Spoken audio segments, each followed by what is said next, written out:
Family में आप सबका स्वागत है। तपस्या एक शक्ति। आज है दिन 27। आज के अव्यक्त इशारे हैं। ब्रह्मा बाप को देखा, कैसा भी बच्चा हो, शिक्षा दाता बन शिक्षा भी देते, लेकिन शिक्षा के साथ प्यार भी दिल में रखते। प्यार कोई बाहों का नहीं, लेकिन प्यार की निशानी है। अपनी शुभ भावना से, शुभ कामना से कैसी भी माया के वश आत्मा को परिवर्तन करना।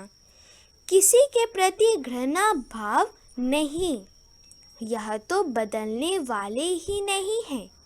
यह तो है ही ऐसे नहीं। सदा रहम दिल। सिर्फ शिक्षा काम नहीं करती, लेकिन शिक्षा के साथ शुभ भावना, रहम दिल, यह सहज काम करता है। ये बहुत अच्छा पावरफुल है, क्योंकि हम सब कोई ना कोई गलती देख ही लेते हैं और उस गलती के बाद थोड़ा उसका इम्पैक्ट आ ही जाता है किसी के भी। और फिर इम्पैक्ट का मतलब है कि फिर सोचते कि ये बोलो, उसको ये बोले ना, ये भी संकल्प आ जाता है। लेकिन अभी कैसे बोलना है, क्योंकि यही तपस्या है कि ऐसे देखकर भी शुभ भावना कम ना हो उसके प्रति। तो इसमें 3-4 हमारे इमोशंस होते हैं उस समय। एक तो शिव बाबा दे रहे नहीं, जब शिक्षा दे रहे हैं, शिक्षा तो क्या होता है, एक बार जानकी दादी को किसी ने कहा कि हम कुछ कहते हैं, वो तुरंत उनको फीलिंग आ जाती है, और आप कहते हो तो कोई फीलिंग नहीं आती है। तो दादी ने कहा, क्योंकि मैं फीलिंग में आके फीलिंग नहीं बोलती। हम पहले से ही कोई फीलिंग में आ जाते हैं, इसने कुछ गलती की और अंदर कुछ एंगर की फीलिंग आ गई, या कुछ न कुछ ऐसी फीलिंग में आ गई, डिस्टरबेंस की फीलिंग आ गई।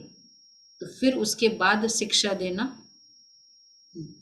तो वो फीलिंग में आके फिर इधर अंदर रहा कितने समय तक, और उसके बाद हम जब बोलेंगे भी ना, इम्प्रेशन बना के, या तो उस समय क्लियर हो जाए। इसलिए वो आत्मा को क्या लगता है, शब्द नहीं लगते, डिस्टरबेंस लगती। तो वो शिक्षा को सुन के डिस्टर्ब होता है, सुधरता नहीं है, उसको लगती नहीं है। तो फीलिंग में आके शिक्षा देना। तो इसलिए एक तो नो फीलिंग,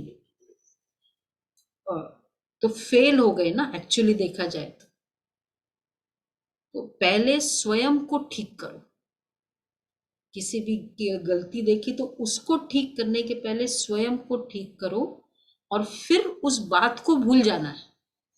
ये भी एक मतलब इतना वो संकल्प चले नहीं। भूलना मतलब क्या, मेमोरी तो रहेगी, पर जैसे वो चलता रहता है।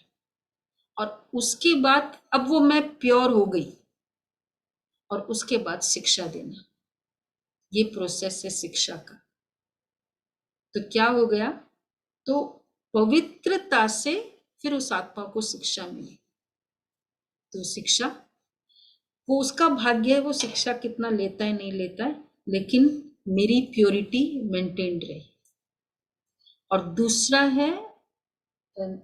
दूसरा है जब एक और तरीका होता है कि ये तो ना बदलने वाला नहीं है, मुझे पता है कितना भी कह दो, तो निराश होना, और फिर हम उसको कुछ कहते रहे, पता है उसके संस्कार ऐसे, लेकिन पहले से ही ये निराश होने का संस्कार, तो ये भी शिक्षा मतलब पहले से फेल हो गए, फेल होने के बाद अब फिर शिक्षा देना। तो इसलिए उसके लिए विचार बनाना, निराश होना या उसके लिए विचार बना लेना अंदर कि ये बदलने वाला नहीं है, ये सुनने वाला नहीं है, कितना भी कह दो वैसा का वैसा ही है। तो इतनी स्ट्रॉन्ग संकल्प हमारे है, और फिर हम बोल रहे ऐसे मत करो, तुम थोड़ा ना ठीक हो जाओ, तुम ऐसे करो। तो इसके लिए निस्वार्थ भाव, यही निस्वार्थ भाव है। और फिर विश्वास की ही विल चेंज। तो स्नेही स्वरूप जो आज का वरदान था वो क्या है? निस्वार्थ भाव, अंदर कोई इंप्रेशन नहीं, कोई फीलिंग नहीं, और विश्वास भी पूरा कि ही विल चेंज। ये तब हो तब शिक्षा देना। स्थिति और संबंध सबका पर्सनल है, अपना अपना है। और दूसरा है जब शिक्षा ले रहे हैं, अच्छा कोई मुझे रॉन्ग, जबरदस्ती, मैं रॉन्ग नहीं हूं लेकिन फिर भी जबरदस्ती शिक्षा दे रहा है, ठीक है, जितना जरूरत है उतना लिया, नहीं तो फिर ओके। तो शिक्षा लेना या शिक्षा देना, दोनों में क्षमा भाव और रहम भाव कितना चाहिए। कोई गिर जाता है, उस समय क्या आता है? चलते चलते आप चल रहे हो, पीछे गिर गया, क्या करेंगे उस समय? उठाएंगे ना। उस समय रहम ही आता है ना, अरे गिर गया, शिक्षा, गलती हो गई, गिर गया, रहम भाव।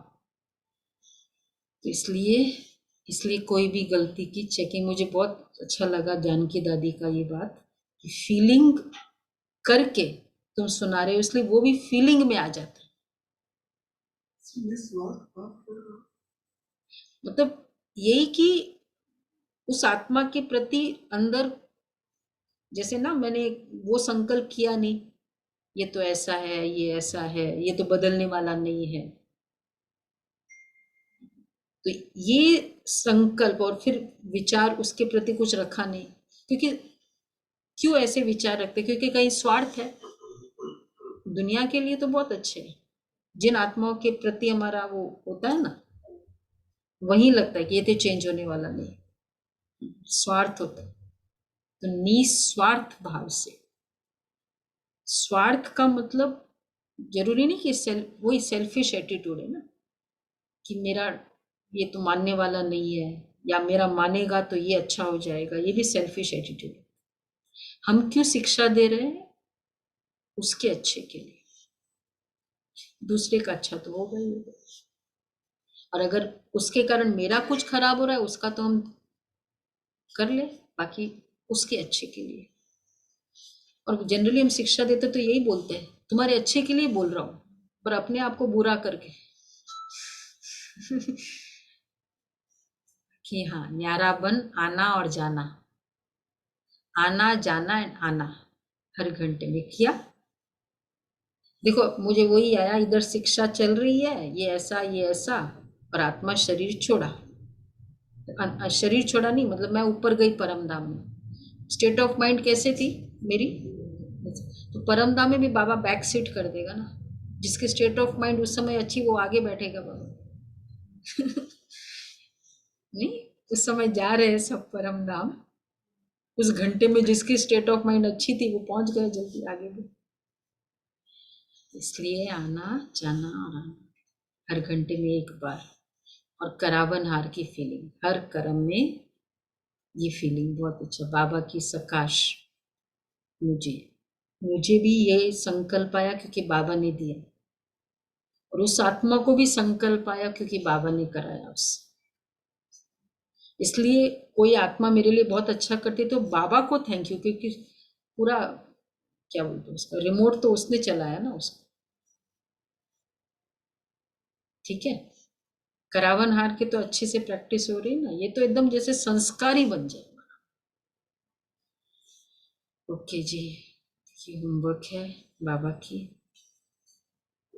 पावरफुल होमवर्क है। तो ये होमवर्क करना है प्यार से। आज का स्लोगन भी मुझे बहुत अच्छा लगा, कठिनाइयों